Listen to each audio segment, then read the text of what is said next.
Hi, my name is Austin Harrington, creator of Call Center Simulator.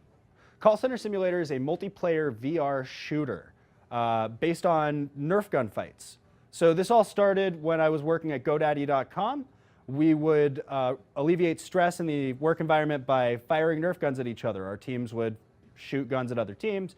It was a blast. And so I wanted to make a game about that. Me and my lead designer, Josh Kazel, came together. We built a prototype in virtual reality where we could load the gun, cock the gun, fire the gun in a realistic way to how Nerf guns function today. And then we started building out the environment. We started creating drawers that could open and things you could pick up, 3D sound, all kinds of little things that made it feel really immersive. And we liked what we had done so much that we put together a team to make this game a reality. It ended up being a massively multiplayer online game. So we can have tens, potentially even hundreds of people in the same space at the same time, having a collaborative multiplayer experience, which we haven't seen anything like in the industry before. We combine emotive elements, such as being able to see your character's arms and legs moving around in a realistic way based on the motion of the character. If you are holding a controller and you outstretch your arm, your character's arm will also outstretch. This means that you can do the YMCA with your friends, or you can quite literally teabag them, or any number of other things. No video game has really done this before in a multiplayer setting, and so we're excited to be the first game to do that. Monster Vault Entertainment has completely changed what Call Center Simulator has become. Initially, this game started with just two of us, Josh Kazel and myself. And with the inclusion of Monster Vault Entertainment and the University of Advancing Technology, we've been able to build out a team of 17 people that are grinding to make this game as close to AAA quality as possible. Our president, Michael Densmore, is one of the finest artists that I've ever met in the industry, and he has been instrumental in really nailing down what this game needs to look like and what we needed out of our management to really be able to focus and make this game happen. Hey, my name is Ryan McDonald. I am essentially the lead of the programming department for Monster Vault Entertainment. I've been working with them for a little over a year now. A couple semesters ago, I came in on this project because I started getting really into VR.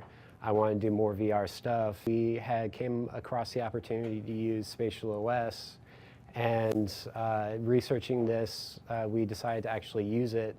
Reason being is because there is a lot of different things that you're able to do with Spatial OS that you couldn't normally do with regular servers. The whole infrastructure, when you first start using it, it can be a little daunting. As far as our gameplay, we're not really limited on what you would usually be limited with, because we have essentially unlimited space, unlimited computing power, which means ultimately we can actually have higher graphics and handle a lot more information because all of the CPU power is running from Spatial OS. The art style on Call Center Simulator is meant to be realistic, so that when you put on the VR headset, you actually feel like you're at the call center. Like, you can pick up this marker and it's like, oh, that looks exactly like a real world one. But then we wanted it to simulate the feelings of how long those objects have been there. Like, a couple businesses have rented out the place and that file cabinet has still been there. Everything has dust or scratches on it because no one really takes care of their stuff. It's easily replaceable.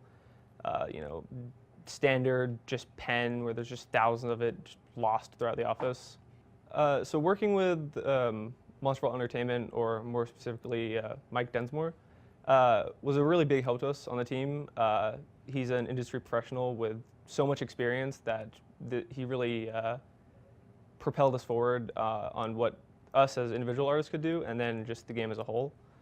He taught me and the other artists so much about Substance Painter and Max, and how to just improve our modeling and make it more streamlined, so that something that normally would take us hours could only take us 30 minutes to 1 hour. He's really made the quality of the game go up a lot.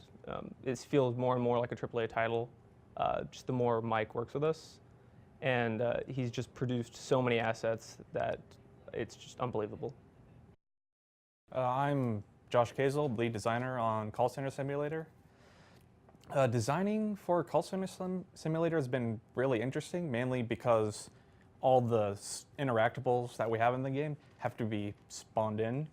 So we have to, the designers have to create code to basically have all that work. And oftentimes it's led to a lot of like computers, monitors, and chairs just exploding around the environment. And that's been, it's been a challenge, but it has been pretty fun. So set design for Call Center Simulator has been a sort of descent into the sadness and depression of what it's like to work in a call center. It's just we just went through rows and just went tons of pictures that's just rows and rows of freaking cubicles that all look the same. And I feel like we've captured that essence with Call Center Simulator. Call Center Simulator will release in Q1 of 2018. We're really looking forward to getting the game into the hands of some of the players and into the hands of the community. And we're looking forward to hear what everybody thinks of it once we release for early access.